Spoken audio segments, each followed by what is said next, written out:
পাহাড় বা জঙ্গলে একাকী টেন্টে বা ক্যাম্পে থাকা আমার চিরকালই ভীষণ ভালো লাগে। পাহাড়ে এখনো পর্যন্ত টেন্টে থাকার অভিজ্ঞতা হয়নি, কিন্তু জঙ্গলে বহুবার টেন্টে থেকেছি। এবারও জঙ্গলের ভিতরে একদিন টেন্টে কাটানোর জন্য আমরা পৌঁছে গিয়েছিলাম সাতকোশিয়া রিজার্ভ ফরেস্টের ভিতরে। সাতকোশিয়া ব্যাঘ্র সংরক্ষণাগার তার অভূতপূর্ব সৌন্দর্য, গভীর জঙ্গল ও মহানদীর গিরিখাতের জন্য বিখ্যাত। আর এখানে তার সাথে চোখে পড়ে চারিদিকে বিস্তৃত এই পাহাড়ের শ্রেণী। এই সাতকোশিয়া অভয়ারণ্যের ভিতরে অনেকগুলি নেচার ক্যাম্প আছে, তবে এবার আমরা ছুটকেই নেচার ক্যাম্প সিলেক্ট করেছিলাম। এই ছুটকেই নেচার ক্যাম্পে থাকার অভিজ্ঞতা কিন্তু অভূতপূর্ব ছিল। সারাদিন জঙ্গলের মাঝে থাকা, খাওয়া দাওয়া, জঙ্গল ভ্রমণ, নৌকা বিহার আর কনকনে ঠান্ডায় তাঁবুতে রাত্রি যাপন, সব মিলিয়ে একটা সুন্দর অভিজ্ঞতা। আর আমাদের সেই অভিজ্ঞতার কাহিনী আপনাদের সঙ্গে ভাগ করে নিতেই আজকের আমার এই ভিডিও। নমস্কার বন্ধুরা, আমার নাম রাজশ্রী আর আমার বাংলা ইউটিউব চ্যানেল পথে পথে ভ্রমণে আপনাদের সকলকে স্বাগত জানাই। চলুন শুরু করা যাক। শুভ সকাল বন্ধুরা, আপনাদের সকলকে আমার আজকের ব্লগে স্বাগতম। আজকে আমাদের গন্তব্য হলো ছুটকেই নেচার ক্যাম্প। আমরা ওখানে থাকবো। এই ছুটকেই নেচার ক্যাম্পটা সাতকোশিয়া ওয়াইল্ড লাইফ স্যাংচুয়ারির ভিতরে একটা নেচার ক্যাম্প। চলুন যাত্রা শুরু করি।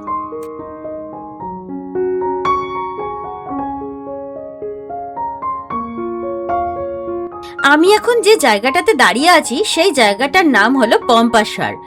এটি হলো সাতকোশিয়া টাইগার রিজার্ভ বা সাতকোশিয়া রিজার্ভ ফরেস্টে ঢোকার জন্য এন্ট্রি গেট। এই গেটটা আঙ্গুলের দিক থেকে আপনি যখন সাতকোশিয়াতে ঢুকবেন তখন আপনি পাবেন। এখন আমরা যাচ্ছি ছুটকেই নেচার ক্যাম্পে।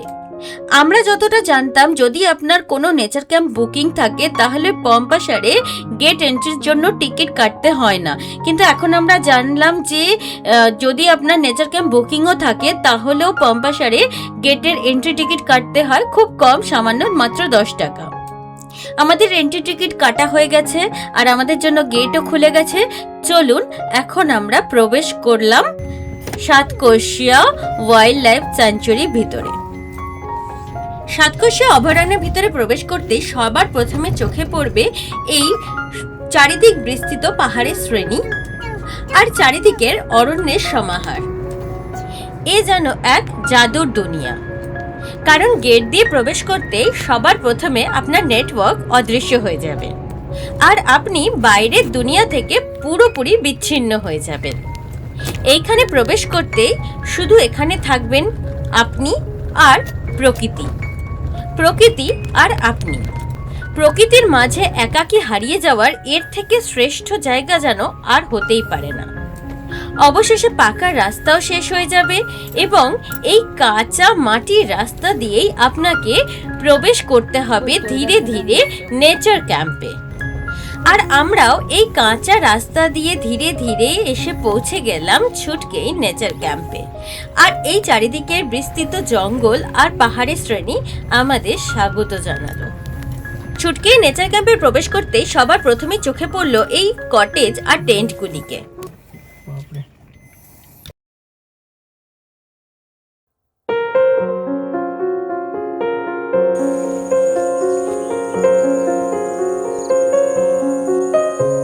আমরা এখন চলে এসেছি ছুটকেই নেচার ক্যাম্পে।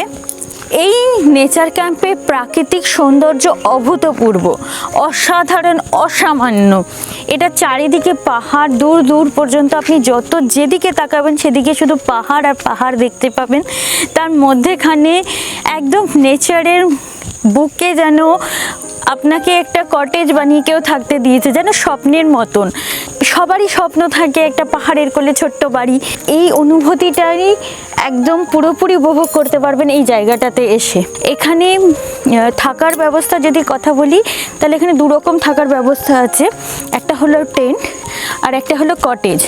কটেজগুলো এই যে আপনি আমার সাইডে দেখতে পাচ্ছেন, এগুলো হলো কটেজ। কটেজগুলো খুব তাড়াতাড়ি বুক হয়ে যায়, তো আমরা যেহেতু খুব শর্ট টার্মে প্ল্যান করে এসেছি তো আমরা কটেজগুলো পাইনি, সমস্ত বুক হয়ে গেছিলো। আর হ্যাঁ, বুক কেমন করে করবেন? বুক ওটিডিসির যে সাইট আছে, সেখানে গভর্নমেন্টের ওটিডিসির যে সাইট আছে ওখান থেকে আপনি বুক করতে পারেন। লিঙ্ক আমি ডেসক্রিপশন বক্সে দিয়ে দেবো। আর এই যে আপনি আমার বাঁ দিকে দেখছেন, এগুলি হলো সব টেন্ট। আমরা এরকমই একটা টেন্টই পেয়েছি, তো দেখিয়ে দিচ্ছি।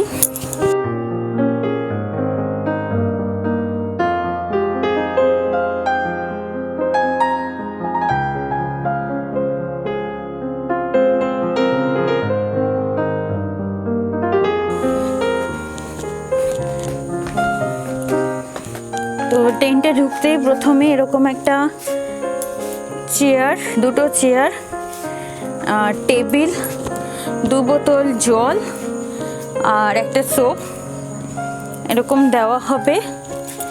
আচ্ছা, এইখানে ইলেকট্রিক পয়েন্টস আছে। এই ইলেকট্রিক পয়েন্ট থেকেই কানেকশানটা আপনার টেন্টে গেছে।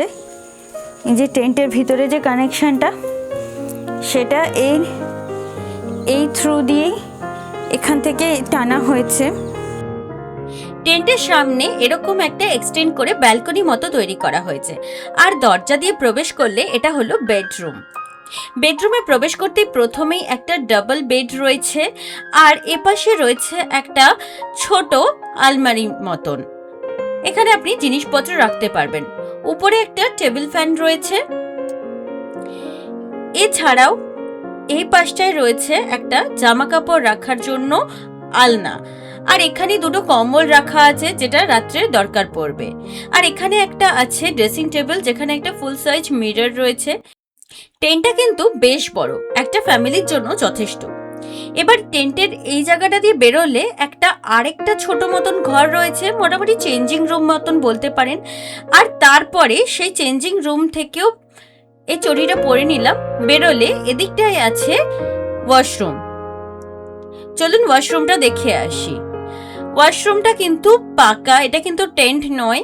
এখানে প্রথমেই প্রবেশ করতে চোখে পড়বে একটা বেসিন। এখানে জামা কাপড় রাখার জন্য হ্যাঙ্গার রয়েছে, কমোড আছে, এদিকে বালতি মগ আছে, আর উপরে কিন্তু শাওয়ার আছে। এই বাথরুমটা কিন্তু মোটামুটি অনেকটাই বড়। বাথরুমের ছাদটা কিন্তু টিন দেওয়া রয়েছে, টেন্ট নয়। আর এদিক থেকে কিন্তু বাইরেটা দেখা যায়। বাইরেও আমাদের পাশের টেন্টগুলি এখান থেকে আপনি দেখতে পাবেন।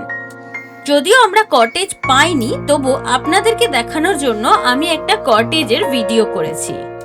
এই কটেজটি যার বুকিং ছিল সে তখনও এসে পৌঁছায়নি, তাই ওনাদের থেকে পারমিশন নিয়ে এই কটেজটা আপনাদেরকে দেখানোর জন্য চলে এসেছি। কটেজেও প্রথমে এরকম একটা ছোট আলমারি রয়েছে, একটা টেবিল ফ্যান রয়েছে, একটা এক্সট্রা বেড দেওয়া আছে, ক্যাম্প খাটগুলো। আর এখানে দেখুন ডাবল বেড, এখানে একটা আলনাও রয়েছে। আর বেডটা কিন্তু বেশ সুন্দর এখানকার।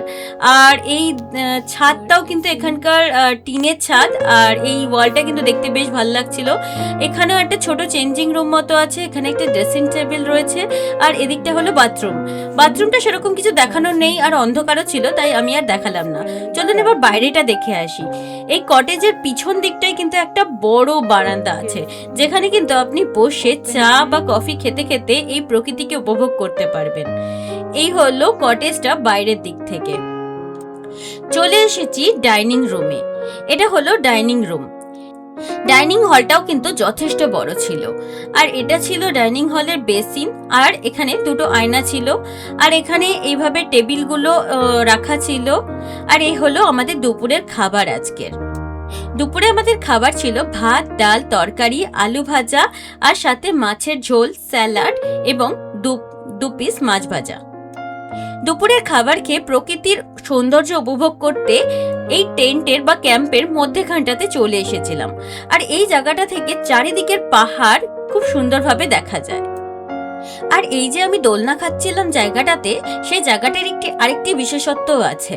পুরো ক্যাম্পে এই দোলনা খাওয়ার জায়গাটা ছাড়া অন্য কোথাও কিন্তু ফোনের নেটওয়ার্ক পাওয়া যায় না। যদিও ওই দোলনা খাওয়ার জায়গাটাতেও শুধুমাত্র বিএসএনএল এই নেটওয়ার্ক পাওয়া যায়, কিন্তু তাও পাওয়া যায়, বাকি অন্য কোথাও তো একেবারেই নেটওয়ার্ক পাওয়া যায় না। ক্যাম্পে এন্ট্রির টাইমটা এরকম যে ক্যাম্পে প্রবেশ করেই প্রথমেই আপনাকে লাঞ্চ সেরে ফেলতে হবে। আমরাও তাই করলাম। ক্যাম্পে প্রবেশ করেই প্রথমে লাঞ্চ সেরে ফেললাম এবং তারপরে একটু ঘোরাঘুরি করে সন্ধ্যাবেলা আবার টেন্টে ফিরে এলাম।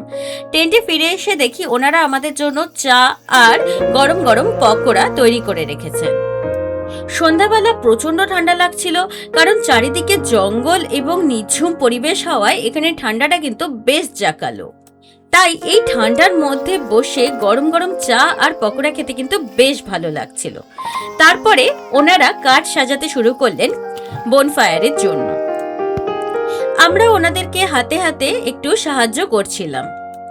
এই নিঝুম পরিবেশে ঘুটঘুটে অন্ধকারে এরকম বনফায়ার সাজাতে বেশ ভালো লাগছিল। আমরা এখন আরেকবার চা খাচ্ছি, এটা তৃতীয়বার আমাদের চা। বাঙালি চা ছাড়া চলে না, বুঝতেই পারছেন। এখন আমরা বনফায়ারে বসেছি, সামনে ওরা কাঠ ফাট এনে আগুন জ্বালানোর চেষ্টা করছে, সামনে বনফায়ার আর আমাদের এই চা চলছে।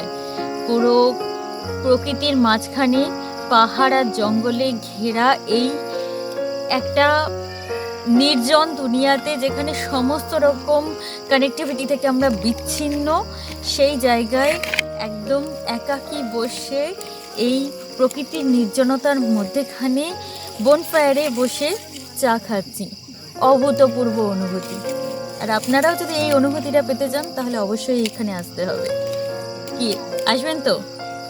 ଆପଣ କେମିତି ଆମେ 12 ଜଣ ପିଲା ଆମ ଗାଁ এটা এখন 365 দিন খোলা রହୁଛି। ହଁ সব বছরটা ହଁ কিন্তু ଲୋକମାନେ ହୁଏ ମାନେ ঠান্ডা টাইম ଏଇ ଥଣ୍ଡା ଟାଇମ୍ରେ ନହେଲେ ତ 12 ମନ୍ଥ ଖୋଲା। 12 মাস খোলা। বনফায়ারে বসে কিছুক্ষণ চা খেয়ে আর গল্প করে ফিরে এলাম ডিনার করার জন্য।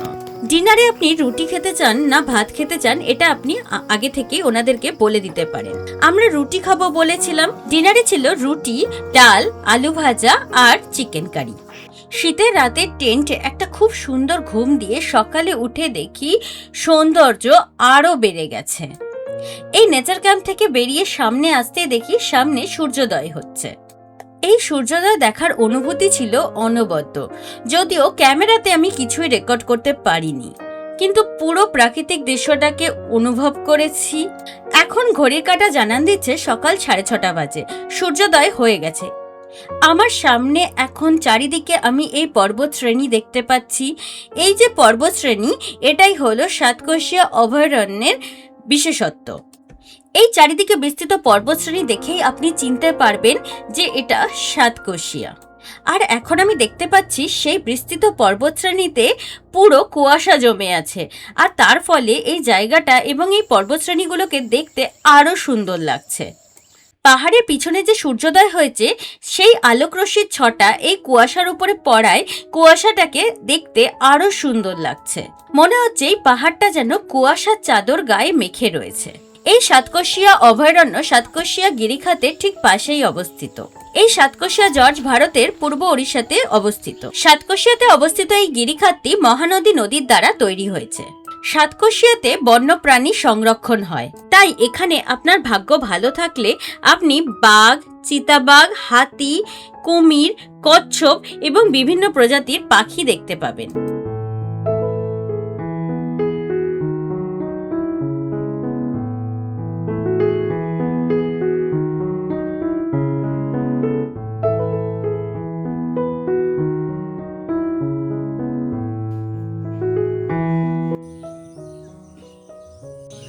আরেকটা জিনিস আপনাদেরকে বলতে চাই, সেটা হলো এই জায়গাটা কিন্তু পিকনিক করার জন্য নয়, কারণ এখানে আসতে গেলে আপনাকে বুক করে আসতে হবে এবং এখানে যে বুকিং আপনি করবেন তার মধ্যে ফুডিং অ্যান্ড লজিং ইনক্লুডেড। তো এখানে এই এলাকাটা পিকনিকারদের জন্য নয়, এখানে যারা ট্যুরিস্টরা বুক করে আসবে তাদেরই জন্য শুধুমাত্র। আর এই ছিল আমাদের সকালের চা। আপনাদেরকে আরেকটা জিনিস বলি, এখানে সব কিছু না এদের কাছে খুব চাইতে হয়, যেটা আমাদের প্যাকেজে ইনক্লুডেড আছে, যেটা গভর্নমেন্টের সাইটে লেখা আছে যে এই জিনিসগুলো আপনি পাবেন এই টাকার মধ্যে এই প্যাকেজটা বুক করলে, সেই জিনিসগুলো কিন্তু এরা প্রোভাইড করছে না। ঠিক আছে, বারবার এদের কাছে কিন্তু চাইতে হচ্ছে জিনিসপত্রগুলো। যেরকম আজকে সকালের একটা জঙ্গল ওয়াক, 2 ঘন্টার জঙ্গল ওয়াক আমাদের ইনক্লুডেড ছিল। সকাল 8টায় নিয়ে যাওয়ার কথা ছিল ওদের। কালকে আমরা বারবার জিজ্ঞেস করে রেখেছিলাম কটায় নিয়ে যাবে, তো আমরা 6:30 থেকে ওয়েট করছিলাম ওদের জন্য, কিন্তু ওরা ফাইনালি নিয়ে গেল না। অনেকবার বলা সত্ত্বেও ওরা কিন্তু নিয়ে গেল না। এইগুলো একটা সমস্যা এখানে, যেহেতু জানি না এখানে গভর্নমেন্ট কতটা এটাকে ক্লোজলি অবজার্ভ করছে, বাট এরা কিন্তু সব জিনিসগুলো প্রোভাইড করছে না। প্রোভাইড না করার একটা কারণ হলো এদের কিছু কিছু প্রাইভেট এজেন্সি এদের এখানে ঢুকে গেছে। তো এরা না আলাদা করে 2,000 টাকা, 3,000 টাকা, 4,000 টাকা এরকম নিয়ে করাচ্ছে। যেরকম কালকে একজনদের একটা গ্রুপ এখানে আছে, তাদেরকে জঙ্গল সাফারিতে নিয়ে যাবে সন্ধ্যাবেলা। তো রাত্রিবেলা 8টার সময় সবাইকে বলছে চলুন জঙ্গল সাফারিতে নিয়ে যাব। তো অবভিয়াসলি রাত্রি 8টার সময় জঙ্গলে কিছু দেখতে পাওয়া যাবার কথা না। তো ওরা ওরকম 3,000 টাকার প্যাকেজ বলছিল যে জঙ্গল ওয়াক করতে নিয়ে যাবে। তো একজন ফ্যামিলি গেছিলো, ওনাদেরকে আমরা জিজ্ঞেস করলাম যে আপনারা কি দেখেছেন? তো ওনারা বললেন যে না কিছুই দেখতে পাইনি, 2টো হরিণ ছাড়া। তো এই রকমই ব্যাপার, মানে ওই যে 3,000 টাকা 4,000 টাকা আলাদা প্যাকেজ নিচ্ছে, তার থেকে হয়তো এরা কিছু কমিশন পাচ্ছে। আর এই জন্য এরা আমাদের প্যাকেজের মধ্যে যেগুলো ইনক্লুডেড সেগুলো কিন্তু এরা প্রোভাইড করছে না। তো যেরকম জঙ্গল সাফারিটা আজকে প্রোভাইড এরা করেনি। তো যখন আপনি এখানে আসবেন এই জিনিসগুলো মাথায় রাখবেন। বাকি এখানে জায়গা খুব সুন্দর। আজকের মতো ছুটকাই নেচার ক্যাম্পের ভিডিও আমি এখানেই সমাপ্ত করছি। আপনি জানাবেন ভিডিওটি আপনার কেমন লাগলো, ইনফরমেশনগুলো আপনার কতটা কাজে আসলো এবং এই জায়গাটা আপনার কেমন লাগলো। যদি ভিডিওটি ভালো লেগে থাকে তাহলে অবশ্যই ভিডিওটিকে একটি লাইক করবেন এবং এই ধরনের ভিডিও আরও দেখার জন্য চ্যানেলটিকে অবশ্যই সাবস্ক্রাইব করবেন এবং সাবস্ক্রাইব করার সময় বেল আইকনটা অবশ্যই প্রেস করবেন, তাতে আমি যখনই কোনো ভিডিও আপলোড করবো তার ইনস্ট্যান্ট নোটিফিকেশন আপনার কাছে পৌঁছে যাবে। আজকের মতো এই পর্যন্তই, আবার দেখা হবে নতুন কোনো জায়গায় নতুন কোনো ভিডিওতে। নমস্কার।